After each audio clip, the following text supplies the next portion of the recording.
और इस वक्त एक बड़ी खबर मिल रही है। कतर ने सभी 8 भारतीयों को रिहा कर दिया है। 8 में से 7 भारतीय भारत वापस लौट आए हैं। भारतीय नागरिकों की रिहाई पर भारत सरकार ने कतर की सरकार को सराहा है।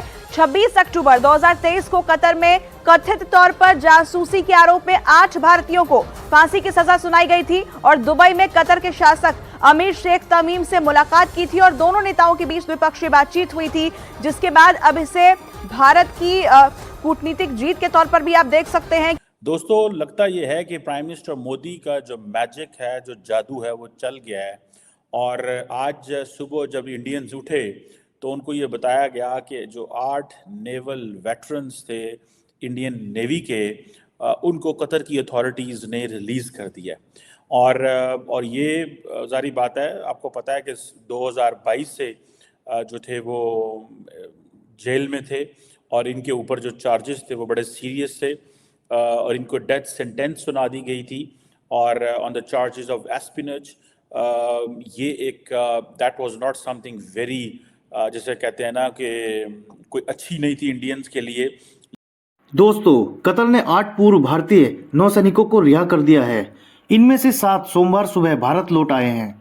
ये कतर में जासूसी के आरोप में उम्र कैद की सजा काट रहे थे। पहले इन्हें फांसी की सजा दी गई थी।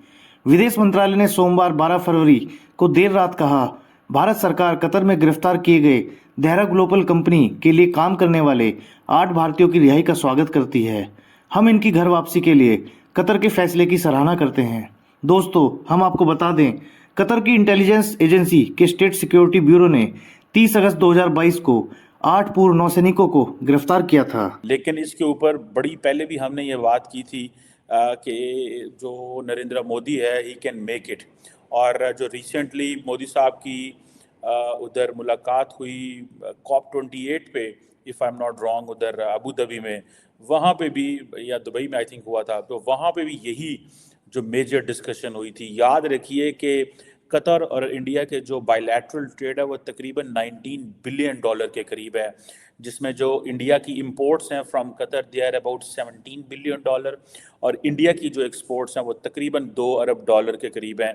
Largely it's an LNG, LPG, chemicals, petrochemicals, plastic, aluminium वगैरह जो है वो कतर एक्सपोर्ट करता है इंडिया को। देखिए, ये बड़ी इंपॉर्टेंट चीज़ें होती हैं। ये जो डिपेंडेंस है ना, हम एक बोलते इंटरनेशनल रिलेशंस में एक थ्योरी है कॉम्प्लेक्स इंटरडिपेंडेंस। ये कॉम्प्लेक्स इंटरडिपेंडेंस है, ठीक है जी, कि आप इतने ज़्यादा डिपेंडेंट है एक बंदे के ऊपर, एक चीज़ के ऊपर। इसीलिए पाकिस्तान को भी अक्सर इनकरेज किया जाता है कि इंडिया के साथ कारोबार करें, लेकिन हम उस वक्त ना ये चीज़ें कर सके। बट लेट्स अंडरस्टैंड कि just before the elections prime minister Modi one a huge diplomatic success. ये बहुत बड़ी डिप्लोमेटिक कामयाबी है कि आप अपने 8 जो बंदे जिनके ऊपर जासूसी का इल्ज़ाम है और उनकी अदालत ने उनको सजाए मौत दी है, ठीक है जी।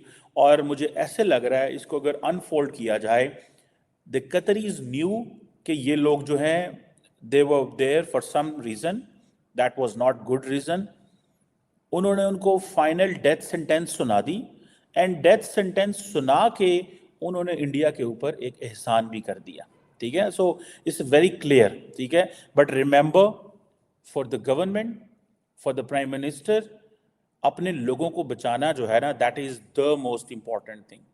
कि कुछ नेवल ऑफिसर्स जो हैं वो कतर में, आप जानते हैं कि उनको अरेस्ट किया गया था, उस पर फिर कहा गया उन्हें सजा हुई और एक हंगामा कई तरफ, ना सिर्फ पाकिस्तान में बल्कि आपके यहाँ भी कई लोगों ने बड़ी मिठाइयां बांटी और बड़ा एक हल्ला गुल्ला सरा। और अब उसके बाद पहले तो उनकी वो सजा खत्म हुई और आज उनको जो है वो रिहा कर दिया गया है, यानी उन्हें रिलीज कर दिया गया है वहां से, जेल से। क्या कहेंगे आप कि ये किसकी सक्सेस है?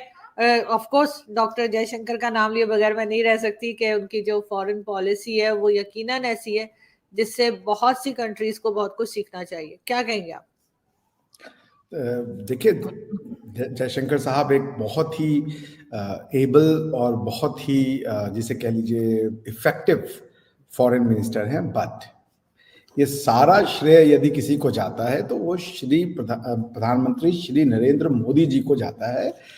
इसमें एक बिकॉज देखिए, ये राजा के द्वारा किया गया एक्ट है। ये जो कतर है ये कोई डेमोक्रेसी नहीं है कि वो किसी फॉरेन मिनिस्टर के कहने पे सुन लेंगे। This is king to king talking, ठीक है ना।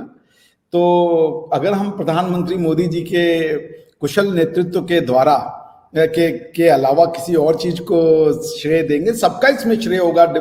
जो वहाँ के हमारे लॉयर्स रहे होंगे, जो कतर के लोकल लॉयर्स रहे होंगे, वहाँ पे इंडियन एम्बेसी रही होगी, कॉन्सुलेट रहा होगा, सबका कंट्रीब्यूशन है। बट ये तो ऑर्डर मिल गया होगा कतर के जो अमीर हैं उनके द्वारा ना, कि भाई देखो अब ये तो चलो।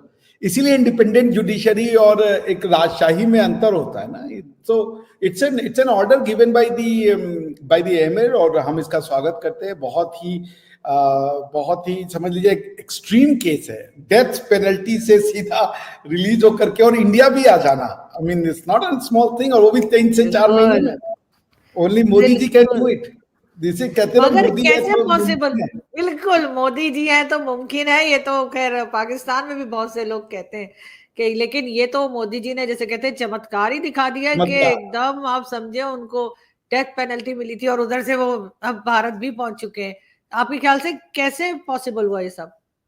ये भाई ये तो मोदी जी एक तो बताते नहीं है। The man spills very little beans.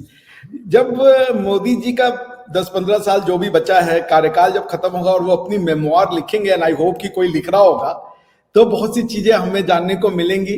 और बट ये तो इसमें मैं श्रेय देना चाहूंगा तो आई गेस इटली की जो प्रधानमंत्री हैं जॉर्जिया मेलोनी जी, क्योंकि ये जो पूरा का पूरा डील हुआ था ये इटली के साथ हो रहा था, जो ये कंपनी थी दोहा की।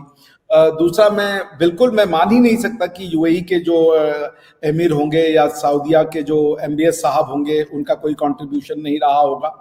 तो क्रेडिट इन सबको भी उतना ही जाता है।